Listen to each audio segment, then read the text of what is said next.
Welcome to Manager Tools. Today's topic, calendar soup. Here we go. Welcome to Manager Tools, everybody. For those of you who don't know, maybe many of our longtime listeners may not know this, but Fortune Magazine just came out with the 9 best podcasts for business people to listen to, and Manager Tools and Career Tools were both mentioned, along with some of the stalwarts of our industry, Harvard Business Review and Wall Street Journal and Stanford and so on. It's always a privilege. We've gotten mentioned many times. And if you're joining us because of that mention, welcome. We've been doing this for nearly 10 years, and we have an awful lot of content for you. In fact, many of our longtime listeners will tell you there's too much, while at the same time saying, please, I want more, I want more, I want more, because it's free. There are various places you can find out about us. You can go to our website. One of the easiest ways to look at all of the material that we have is to go to our map of the universe, which is a page which shows you every single cast and its relationship to all the others. You can, of course, go to iTunes. You can listen on our website. You can go to iTunes and download the last 250 shows. You can also go to download our Career Tools feed. And also, for those of you just starting, thinking about management for the first time, perhaps, the best place to start is our Manager Tools Basics, which is where we talk about the management trinity: one-on-ones, feedback, coaching, and delegation. If you do those 4 things, you will be one of the top 10% of managers in the firm you're at. So, welcome. We're thrilled you're here, and we hope you enjoy this week and many weeks to come. Yeah, and by the way, folks, www.manager-tools.com, the website URL, or if you're like me, you just go to Google and search for Manager Tools. You on the site, you still Google Manager Tools. Yeah, that's the power of Google, right? Yes. Let's talk about calendar soup. We don't do this very often. We don't title casts with analogies that are designed to be at least partially inscrutable. Well, okay, so let's start there. Why did you name this calendar soup? Let's a lot of managers. I mean, we get a lot of questions in the field about managers struggling with the amount of demands on their time when they're first promoted, but even 2, 3, 4, 5 years later, people's ability to manage their calendar is a weakness. If you're feeling that way and you think that everybody else gets it, you're wrong, okay?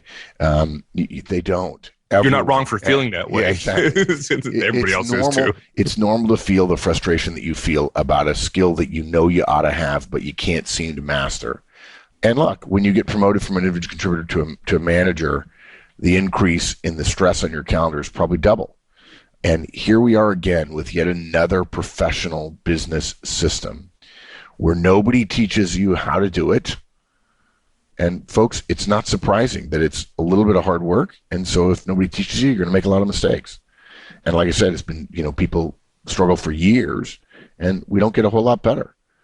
The way I describe this to people is the mistake you're making is seeing your calendar as a puzzle where everything's supposed to fit perfectly. The way when you look at some finished calendar of some senior executive, it's back to back to back to back to back to back. And that is the wrong path to go down. And that's what this cast attempts to dissuade you from. That your calendar is not a puzzle. It's not supposed to fit together perfectly. It's a soup. And by that, we mean that it doesn't matter what order you put the ingredients in. You put the right ingredients in, which are your priorities, and you can put them in whenever you want in a given week. And you leave out the wrong ingredients, which means you have to be willing to say no, which will be hard for many of you. And then if you do those 2 things, you can move things around in your calendar whenever you want. It doesn't matter. The key is avoiding canceling things. When you get a conflict, when your boss steps on your calendar, you simply move what you already have to a different time. It's as simple as that. And you don't worry about it. You let go the fear that, oh my gosh, when this gets stepped on, I have to do that. And if it gets stepped on, what do I do? It's too perfect a puzzle and I don't have any leeway. When you see it as a soup, it's like, well, okay, the boss stepped on it. I just need to find another slot for that half hour or that 45 minutes, and I'll just move it, and it's fine. And you stop worrying about your schedule. I tell people this all the time, Mike. The President of the United States his schedule is so busy, he's typically scheduled in 15-minute increments. His body man, the guy who carries his calendar, his agenda, his diary, is constantly telling him, sir, you focus on the meeting, I'll focus on the calendar. And the president is told, don't think about your calendar. Don't think about your schedule. Be present in that meeting for 15 minutes where the decision is required or the speech is needed or the questions are needed, whatever it might be. And presidents all learn the phrase, the phrase is, what's next? Because they spend 15 minutes talking, doing whatever, and they turn to their aide and say, what's next? Because he's got so much to do. Any amount of time spent thinking about his calendar and schedule is wasted. Because, guys, think about it. When you're thinking about your calendar or schedule, you're not being productive. I mean, that's busy. And his schedule is constantly in flux. Typically, that daily schedule will change 5, 6, 7 times in a day. And that's why they say, don't worry about it. Now, you're not the president. You're not going to have a body man. You're not going to have somebody else scheduling in 15-minute increments. But the fundamental principle is... You got my hopes up. Yeah, you don't need to worry about your calendar and about how things get stepped on. You just move stuff around. It's fine. Let's talk more specifically about this analogy about your calendar not being a puzzle, being a soup. What do you mean by that? Yeah. Again, the mistake we make is seeing our calendar as a puzzle. There are a certain number of pieces. There's time we have to spend on certain things, meetings we have to go to, invites we have to accept, time we need to get our own work done as well. And basically most of us say there are too many pieces. Then there's a border, and most of us think of the borders of our calendar puzzle as our work week. And then every piece of the puzzle has to fit within the borders. And what many of us do is create a false solution in our minds that one way to solve the problem of too much to do and not enough time to do it, that there is some way to make everything fit. And when we look at senior people, they get to say no. That's something that confuses people. Oh, senior people get to say no because of their role power. I don't have that role power, so therefore I can't do what they do wrong. They don't say no because of their role power. They say no because that's not what you're asking them to do is not one of their priorities.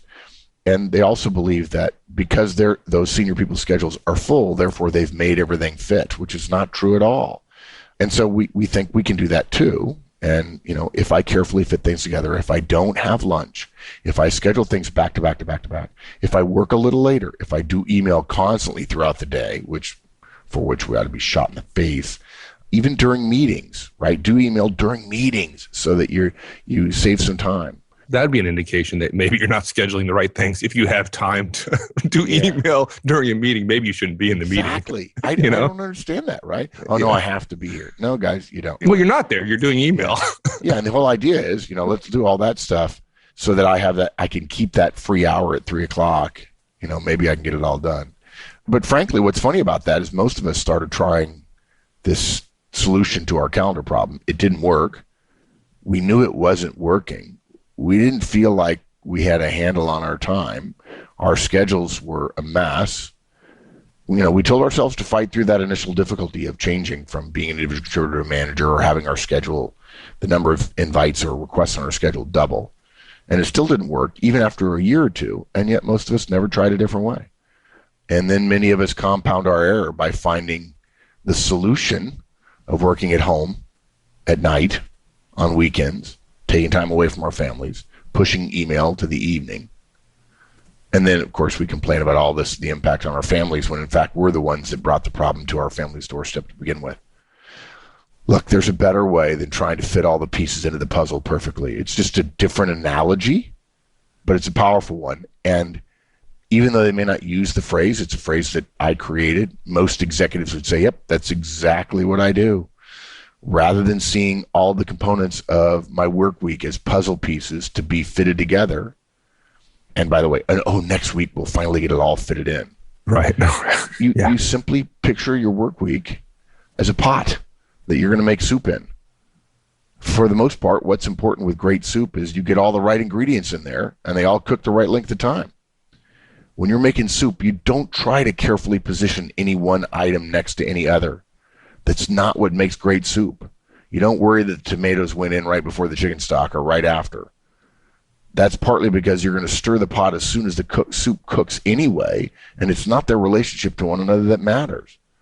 If you adopt the soup analogy, essentially you implicitly accept that the soup is going to get stirred. There are going to be changes, guys. There are. Everybody knows this, and yet somehow we act as if it isn't so, that we can carefully fit things together, even though we know on the very first day that we've done that, somebody's going to step on it. We know it, and we still have this idea that our calendar should be some puzzle of fine complexity. And look, some of the changes are going to be out of your control. Some of them, the changes you'll make yourself. Look, it happens all the time. Your calendar is going to get stirred. If you approach your week with the idea it's a puzzle to be perfectly fitted, it's no wonder all the changes to your calendar are going to frustrate you. And then the wrong stuff has to be bumped, things that are really important to you, things that you really believe have strategic value to you or your team or the firm, but you keep putting it off because it's not urgent, right? It seems to me that if you have the right things on your calendar, right, you're focused on the right priorities, frankly, whether I get it done Monday or Tuesday, most of the time it doesn't really matter a whole lot, right? Yeah. When it comes to your work week, it rarely matters when you do any one thing on your calendar. Now, this is not to say that there isn't a deadline you have Monday and Tuesday and Wednesday, and we've said 1,000 times on Manager Tools for the last 10 years, deadlines drive behavior. But what I've discovered, Mike, is that a lot of people don't put time on their calendar to do their tasks, and we'll talk more about this later. Their calendar is just a repository for meetings. That's literally what it is. But in terms of meeting with people, stuff from Monday can usually be moved to Wednesday. No problem. If that happens, stuff from Wednesday can be moved to Monday. The first thing you'd move from Wednesday to Monday to make up for the change is you'd move individual time that you were going to do on Wednesday. You move that to Monday. And then maybe you would look at things where there were meetings with only one other person who could perhaps move to Monday. Now, many people are listening right now, Mike, and they're saying, oh, well, no, that won't because I've got this and I've got this and I've got... Folks, you're approaching it from the puzzle approach, right? Everything is so carefully together. Now, there's an assumption here as well, and I should have been clear about that in the beginning, that you're smart enough to know that you can't be completely scheduled. Folks, you can't. That's part of the puzzle problem. The whole point of the puzzle analogy is when you get done, there's nothing free. There's no holes. If you left one puzzle piece out of a puzzle, people would say, well, it's not done. Where's that one piece? Well, I think of more of like, those little slider puzzles where you have a 6x6 square and there's 1x1 tile pieces that move around and you got to try to get them in a particular order. Yeah. I think people approach their calendars as if that's the puzzle, yet there's no blank space to move things around. Exactly. You can't, you're frozen. And typically, most executives will tell you about 30% is a rough number. Now, there are managers who say, I couldn't do that. And I roll my eyes and say, well, I know thousands of managers who do, but okay, you can't. What, 30% free? 30% free? Yeah. Yeah, that makes sense. Yeah. And by free, I don't mean lunch. Okay, lunch is not free. If you put time on your calendar for lunch, that's not free. And as many of you know, those of you who have been listening, the hundreds of thousands of you that have been listening for years, the way to handle email, folks, is to schedule time for it. And we don't have time to cover that today, but I think I just probably had some of the newcomers' heads explode a little bit. Yes. But folks, you can do 300 to 400 emails a day in 90 minutes. 30 minutes impossible. It can't be done. Yeah, I know. Yeah, it can't be done. That's right. You do it. I do it. Yeah. That's right. Oh, yeah. Thousands of people, millions of people do it. Yeah, you schedule 30 minutes in the morning, 30 minutes at lunchtime roughly, and then 30 minutes into the day, and you can get all your email done. You just have to change your focus from, oh, I have email, I better start doing it, to I have this much email in this much time. Let's get it all done. Email and there's a cast for that. Yeah, there is. It's a very popular one. It's called Got Email. So seeing your calendar as a soup just means you have no problem moving anything around that week, okay? Whenever you want. That's how soup moves in the pan. But you don't cancel anything, okay? That's one of the differences between executives and managers, Mike, is that executives say, okay, my boss or a customer or a conflict or our auditors stepped on something here. I understand that. And so I look at my calendar and say, the things on my calendar are important. I have to move it, because the only things on effective executives' calendars are the things that are critical, that they really have to do, that only they can do. Yes. Now you might say, oh, wait, they have to go to lunches and dinners and so on and give speeches and so on. Well, they would argue that's part of their leadership role, and they're probably not going to cancel those. Although if there is something they're going to cancel, those are the kind of things that will tend to get canceled. But generally speaking, for an executive, nothing gets canceled. It simply gets moved because the only things on there, since they have 3 times the amount of work to do than they can possibly get done, their first rule is, my gosh, I better choose only those things that have the most leverage in terms of the value I create for the organization. So again, when you have a conflict, you reschedule whatever the conflict is. And that's just stirring the soup, and it's no problem. And look, there are some rules, guys. They're obvious, and you know them without thinking. In the soup analogy, don't heat the pot and then throw the salt into the bottom of the hot pot as the first ingredient. That would be the equivalent of don't move lunch to 5 p.m. Or don't try, as we just mentioned, don't try to not schedule time for email because then email will eat you alive. Another one is go home at a certain hour. Manager Tools is very clear. Your family comes first. You don't gain more effectiveness at work by staying past 5:30 or 6 every night. Okay, I'm not going to say, folks, that there won't be weeks where you have to pull an all-nighter, and those are the weeks that you need to talk to your spouse about in advance. But you're not going to do more work by coming in at 8 because you didn't get your 2 or 3 things done that were tasks that aren't on your calendar saying, oh, I'll just get those done between 5 and 7:30 at night. You don't need to do that. You need to go home at a certain hour. And look, guys, the soup analogy does assume that your calendar is largely location non-specific. In other words, most of your work is done in the same location most days. That tends to be true for the vast majority of those of you who are listening. It's not certainly not true for me. And look, you can travel, right? But perhaps it's only every other month for a day or two. If you travel as much as me, moving things around becomes problematic because you can't go to a meeting in Cupertino if you're in Manhattan. But when I'm home for a couple of days and I have tons of phone calls with staff and with clients, Judy's my admin, we apply the soup analogy to all of my meetings. Stuff gets moved around all the time, but everything that's on the calendar stays done. It gets done by the end of the day or by the end of the 2 days. So if you're traveling a lot, this is a little bit harder to do, but you can do it in smaller increments on the days when you have a series of meetings. Yeah. Now, the key to all this, if you're moving around the wrong things, you have the wrong things scheduled, then you're still probably not all that effective. So one of the assumptions here is if you're going to make a good soup, you have to put in the right ingredients. Yeah. And that would be your priorities. Yeah. The biggest mistake I see people make, if I had video of people handling their calendars, is they use their calendar as an inbox for meetings. One of the most important shifts managers make in their ability to be effective is when they take control of their schedule away from the waves of meeting requests and time wasters. Folks, your calendar is not the place where your meetings are captured. Your calendar is not another inbox for other people's requests for your time. Yes, that is how it appears to millions of people in large organizations using Outlook or whatever other system, or Gmail or whatever, Google Calendar and so on.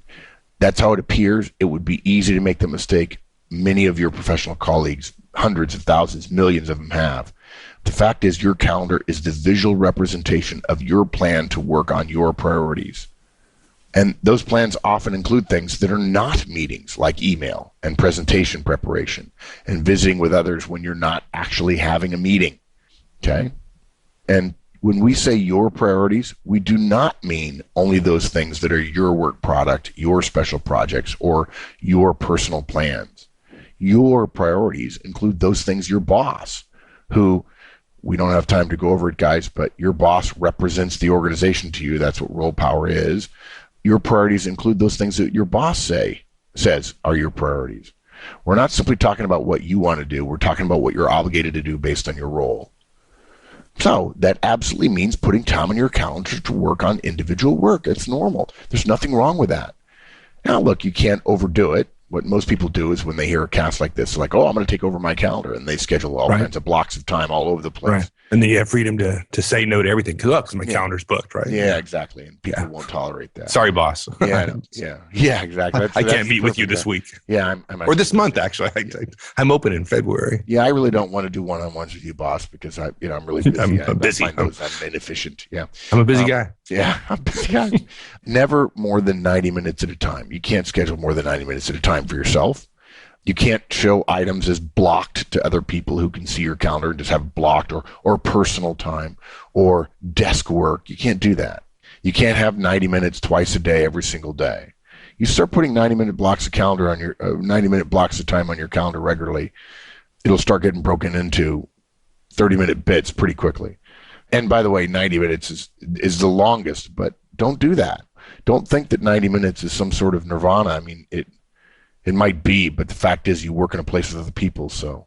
Nor is 60 minutes. Yeah. Nor is 60 minutes because Outlook decides to make that the default, right?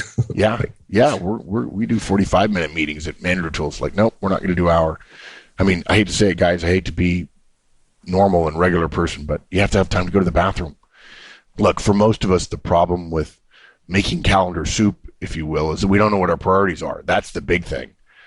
And unfortunately, that's not what this cast is about, guys. But we do have guidance for that work. We have Sunday Night Planning Podcast, Drucker Time Study Cast, Time and Priority Management, Calendar Changes, Calendar Control, and more and more and more. There's even guidance on developing your own job description, which many people have told us has been helpful for them to think about their role separate from themselves. So look, once you've got your priorities roughed out, it's your job to get them onto your calendar.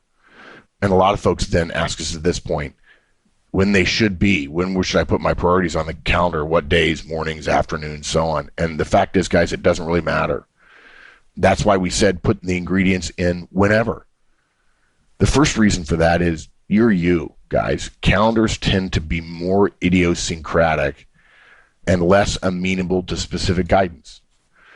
Second, it's going to get changed. You're going to discover after 3 months that, wow, you didn't realize that Tuesdays were your days for your boss to send you lots of email. The process of learning about your calendar is such that you're going to start becoming aware of the forces on your calendar as calendar forces. So it doesn't make any sense. Yes, among 10,000 people, there are some general rules. We generally recommend strategy stuff in the morning as an example, but it doesn't matter. Your boss may be the guy that wants to ping you all morning and then leave you alone in the afternoon, which is fine. So be careful for that. As an aside, guys, I mentioned this earlier, the whole inbox for meetings problem, the idea that, email, somebody just asked me the other day, why doesn't Manager Tools use calendar invites, email calendar invites? And we don't, because it sends a message that everybody's calendar is simply an inbox for meetings and anybody can request anybody's time. It makes asking way too easy. It democratizes asking for time way too much. Drucker says in the second chapter of Effective Executive, guys, know thy time. You cannot allow anyone to ask for your time whenever. You can't do it. Well, you can. You just have to learn to say no. And as if everybody in the organization's time is of the same value. Yeah, exactly. Sorry, folks, it's not. Yeah. And the widespread and wrong-headed idea that has totally become a cultural norm that turning down meeting requests is a mortal sin. It's crazy. We spend a bunch of time and money for nothing every day, everywhere. So it's okay to say no. And that's our next item. That's how you leave out the wrong ingredients, right? You just say no. Yeah. If somebody wants to throw a rotten tomato in the soup, you go, no. Really no. No, I'm not going to do that. Yeah. Look, this is where it gets hard for many of you guys. It's not hard with soup, though. You just follow the recipe. The problem that exists with your calendar versus, say, soup is no one has ever taught you or given you the recipe. And think about it. Would you ever dream of making soup if you didn't have a recipe? But on the other hand, no one has ever shown you the recipe for calendars.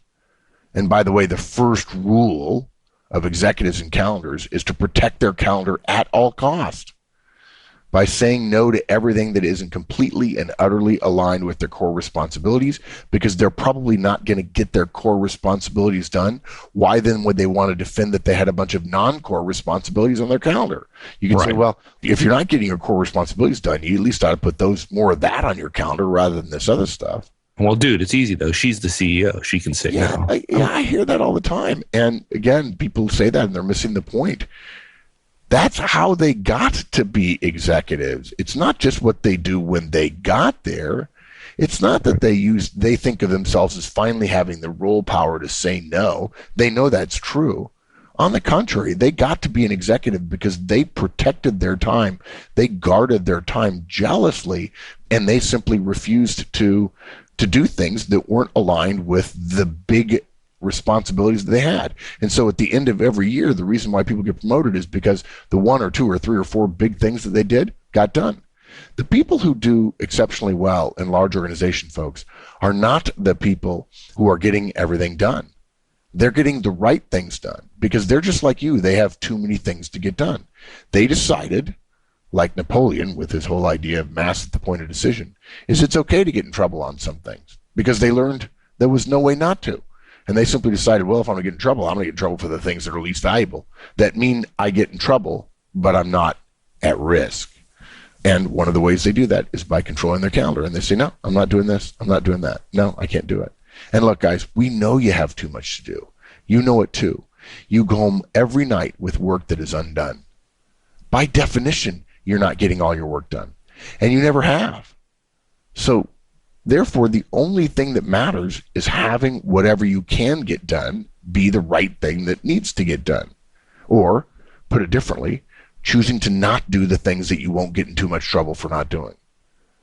We're all addicted to say yes to requests, but we end up saying no, after a fashion, to certain things by feeling guilty when we go home. I'm cool because I'm important, so I just double book. I have 2 meetings going on at the same time, and I just decide at the time which one I'm going to go to. This is one of those times where I say #dork, right? Oh, I'm double booked today. I'm so busy. I'm double booked. Yeah, you're the Flash. You can be in 2 places at once.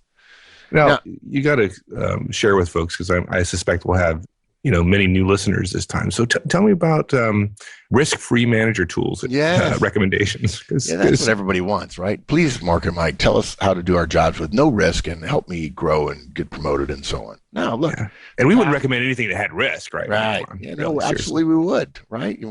Everybody wants to get to heaven, but nobody wants to die. Right. Of course this recommendation has risks. We recommend you say no to incoming requests for your time. That's something many of you are uncomfortable doing because of the organizational cultural bias against it where you work. And look, guys, we respect that hesitancy. And we ask you, is what you're doing now with your calendar working?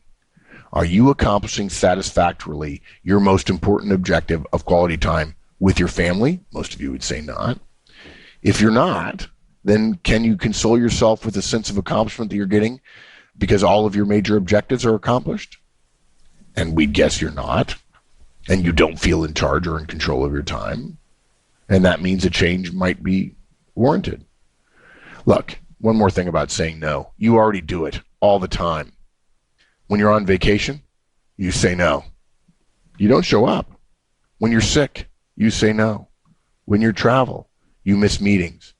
When you're on planes, frequently you can't check email.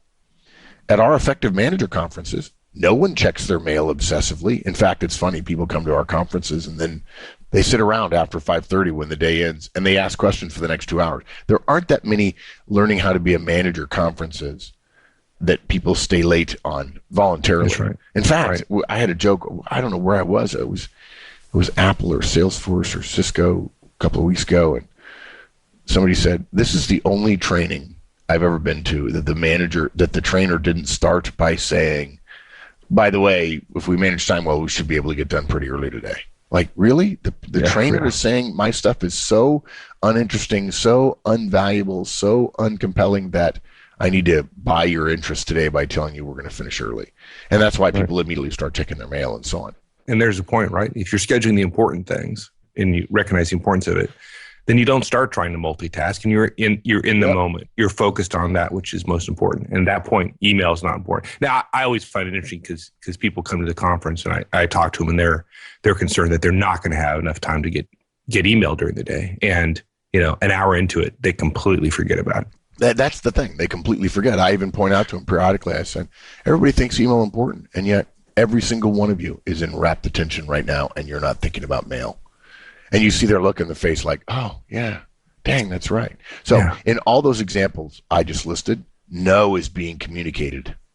And there's no evidence to any of you, hardly ever, of any significant negative outcomes. And so we're just recommending you do so consciously and actively in support of your priorities. So when you get a request for your time and it's not a priority, simply say no. Now, you might justify it. Well, that's not a priority, but the person who's asking, I want them to be a priority because relationships matter, results in relationships matter in your career.